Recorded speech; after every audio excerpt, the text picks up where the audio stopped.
বাচ্চারা এই দেখো। আরে বাচ্চারা এই গাড়িকে নিয়ে আসলো, আমরা জানি না স্যার।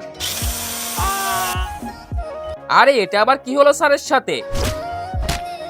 আরে বল্টু এসব কি হচ্ছে? বাচ্চারা এদের সবাইকে তোমাদের জিন্দা করতে হবে। কিন্তু স্যার আমরা কিভাবে জিন্দা করব? এর মধ্যে যে কোনো একটা ইনজেকশন দিয়ে জিন্দা হবে। ওকে ঠিক আছে, আমি ট্রাই করছি। আর শোনো, ভুল কোনো ইনজেকশন লাগিও না, তাহলে অনেক খারাপ হবে।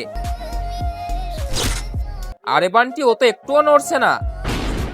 আরে স্যার মনে হচ্ছে কাজ হয়েছে। কে মারতে চেয়েছিল আমাকে? আরে কি বলছো, আমরা তো তোমাকে বাঁচালাম। আরে বান্টি তাড়াতাড়ি কিছু একটা করো, না হলে আমাদেরকেও মেরে দিবে। তার আগে বলো, তুমি এই টাকাকে বেশি ভালোবাসো নাকি মাকে? যদি মাকে ভালোবাসো তাহলে ভিডিওতে লাইক করে চ্যানেলটিকে সাবস্ক্রাইব করে দাও। আর কমেন্টে তুমি তোমার সুন্দর নামটি লিখে দাও।